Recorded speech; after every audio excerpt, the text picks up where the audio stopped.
안녕하세요. 군산연린학원입니다. 오늘은 중학교 1학년 과학 2단원의 핵심인 생물의 구성에 대해 알아보겠습니다. 세포부터 개체까지 생명체가 어떻게 이루어져 있는지 완벽하게 정리해 드릴게요. 모든 생물체는 세포라는 구조적 기능적 기본 단위로 이루어져 있습니다. 세포는 1665년 로버트 후기 코르크를 관찰하면서 처음으로 작은 방이라는 뜻의 셀이라 이름 붙였습니다. 여기서 주의할 점은 당시 후기 관찰한 것이 살아있는 세포가 아니라 죽은 세포의 세포벽이었다는 사실입니다. 시험에 아주 자주 나오는 현미경 관찰 원리입니다. 저배율에서 고배율로 바꾸면 세 가지 변화가 일어납니다. 첫째, 세포의 크기는 커지지만 둘째, 보이는 범위가 좁아져 세포 수는 적어집니다. 셋째, 들어오는 빛의 양이 줄어 시야가 어두워지죠. 이때 고배율에서는 렌즈 파손을 막기 위해 반드시 미동 나사만 사용하여 초점을 조절해야 합니다. 동물과 식물 세포가 공통으로 가진 구조를 살펴볼까요? 먼저 생명활동의 컨트롤 타워인 핵이 있고 세포를 보호하며 물질 출입을 조절하는 세포막이 있습니다. 마지막으로 에너지를 만드는 미토콘드리아가 있는데 식물도 에너지가 필요하기 때문에 미토콘드리아는 식물 세포에도 반드시 존재한다는 점을 꼭 기억하세요. 식물 세포에만 있는 세 가지 특징입니다. 광합성을 하는 엽록체, 세포의 모양을 단단하게 유지하는 세포벽, 그리고 물과 노폐물을 저장하는 액포입니다. 특히 액포는 식물이 늙을수록 그 크기가 커지는 경향이 있습니다. 이 세 가지는 동물 세포에는 절대 없습니다. 실험에서는 세포를 잘 보기 위해 염색약을 사용합니다. 투명한 핵을 뚜렷하게 보기 위함인데요. 일반 상피세포, 즉 동물은 메틸렌 블루로, 양파나 검정말, 즉 식물은 아세트산카민으로 염색합니다. 동물 세포는 모양이 불규칙하지만 식물 세포는 규칙적인 육각형 모양을 띱니다. 많은 학생이 낚이는 오답 포인트입니다.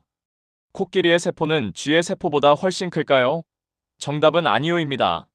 세포의 크기는 큰 차이가 없습니다. 코끼리가 큰 이유는 세포 하나가 커서가 아니라 세포의 수가 월등히 많기 때문입니다. 세포의 모양은 곧 그 세포의 기능을 따릅니다. 적혈구는 산소를 잘 운반하기 위해 핵이 없는 원반 모양이고 신경세포는 신호를 빠르게 전달하기 위해 나뭇가지 구조를 가집니다. 작은 창자 상피세포는 영양분 흡수 효율을 높이기 위해 미세융털이 발달해 있죠. 다세포 생물은 세포, 조직, 기관, 개체의 단계를 거칩니다. 모양과 기능이 같은 세포가 모여 조직이 되고 여러 조직이 모여 고유한 기능을 수행하는 기관이 됩니다. 참고로 집신벌레 같은 단세포 생물은 세포 하나가 곧 개체입니다. 식물에게는 특별한 단계인 조직계가 있습니다. 표피 조직계나 관다발 조직계처럼 조직들이 모여 기능을 수행하는 단계죠. 식물의 기관에는 뿌리, 줄기, 잎, 꽃, 열매가 포함됩니다. 동물에게만 있는 단계는 기관계입니다. 소화계, 순환계, 호흡계 등이 이에 해당합니다. 동물은 스스로 양분을 만들지 못해 먹이를 찾고 소화해야 하므로 식물보다 훨씬 복잡한 기관계가 발달하게 되었습니다. 절대 헷갈리지 마세요. 식물에는 조직계가 있고 기관계가 없으며 동물에는 조직계가 없고 기관계가 있습니다. 또한 위는 조직이 아니라 기관이며 적혈구는 조직이 아니라 세포 단계라는 것을 꼭 구분해야 합니다. 마지막으로 점검해 볼까요?